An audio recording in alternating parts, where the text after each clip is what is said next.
You are sitting on the bench. It is cold. You are watching your teammates play the game you love while you rot on the sideline. You tell yourself, the coach hates me. You tell yourself, it is politics. You tell yourself, I am better than the guy starting. Stop lying. You are not a victim of politics. You are a victim of your own unreliability. At 17 years old, the bench is not a waiting room. It is a trash can. If you are not starting at this age, you are structurally invisible to scouts. They do not scout players who wear bibs. Today, we are going to look at the brutal truth of why you are there and exactly how to force the coach to put you in the starting 11. The first hard pill you must swallow is this. Coaches do not care about your potential. They care about their mortgage. They need to win to keep their job. They do not bench you because you lack talent. They bench you because you are a liability. You are a high-variance player. Maybe you do a rainbow flick 1 minute, but then you lose the ball in a dangerous area the next. The coach cannot trust you. He prefers the average player who gives him a 7-10 performance every week over you, who gives him a 9-10 one week and a 2-10 the next. To get off the bench, you must stop trying to be special and start being trustworthy. The fastest way to gain trust is defensive work rate. Most bench warmers enter the game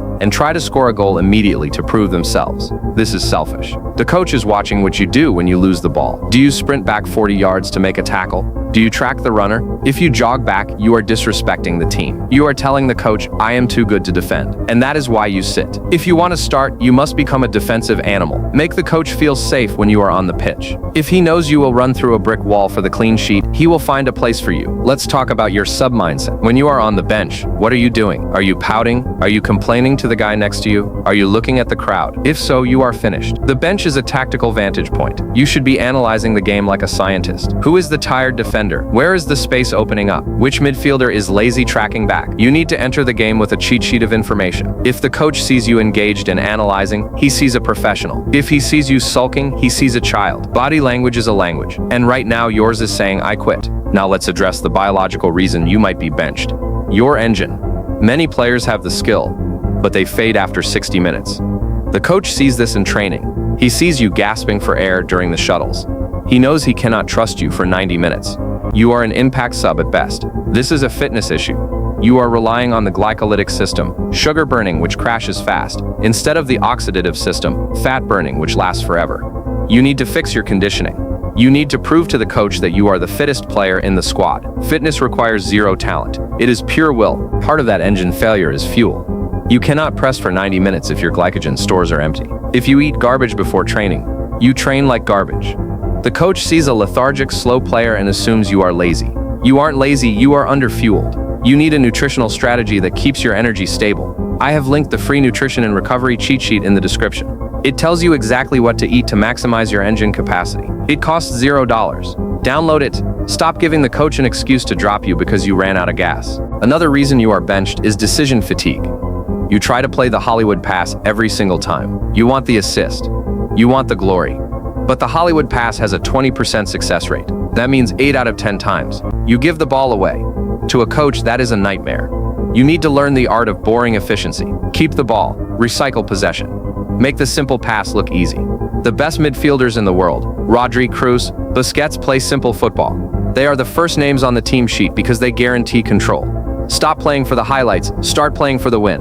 You must also understand the politics myth. Yes, sometimes coaches have favorites. But usually the favorite is just the player who solves the coach's problems. The coach has a problem. He needs to win. If you solve that problem by scoring, creating, or defending, you become the favorite. It is transactional. If you are not playing, it is because you are not solving a problem. You are creating one. Stop complaining about the hierarchy and start climbing it. Force the coach to play you by being so undeniably effective in training that leaving you out makes him look stupid. This brings us to training intensity. The bench warmer usually trains at 80%. He thinks, I'm not playing anyway, so why bother? This is the death spiral. If you train at 80%, you get worse. The starters get better. The gap widens. You must treat Tuesday training like the World Cup final. Smash the starters. Tackle them hard. Run past them. Make them hate playing against you. If you destroy the starting 11 in practice, the coach has no choice but to question his selection. You must be a training ground menace. Respectfully, of course. But physically dominant. But here is the trap. You cannot maintain this level of intensity, this undeniable consistency, if your life outside football is chaotic. If you stay up late, eat junk, and skip gym sessions, your performance will fluctuate. One day you are great, the next you are tired. This variance scares coaches. They need consistency. To be consistent, you need a routine. You need a structure that guarantees you wake up ready to perform every single day, regardless of how you feel. This is where the 12-week Elite Blueprint comes in. It is the consistency engine. It gives you the exact schedule to ensure your body is peaking every single day. It tells you when to train speed, when to train power, and when to recover.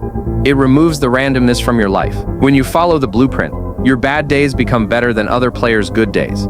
That is what a starter looks like. A starter is a machine that produces an 8-10 performance minimum every time. The blueprint builds that machine. If you are 17, the clock is ticking louder than you think.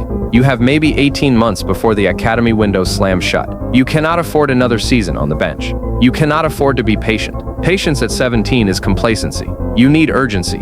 You need to act like your hair is on fire. Every minute you sit on that sideline is a minute you are not developing. It is a minute you are not being scouted. It is a minute of your dream dying. So here is the protocol for this week. Download the cheat sheet and fix your energy. 2. Get the blueprint and fix your consistency. 3. Go to training and hunt the starters. Do not ask for the position, take it. Be louder, be faster, be stronger. Make it impossible for the coach to look at the pitch without seeing you. The bench is comfortable. It is safe. It is also where careers go to die.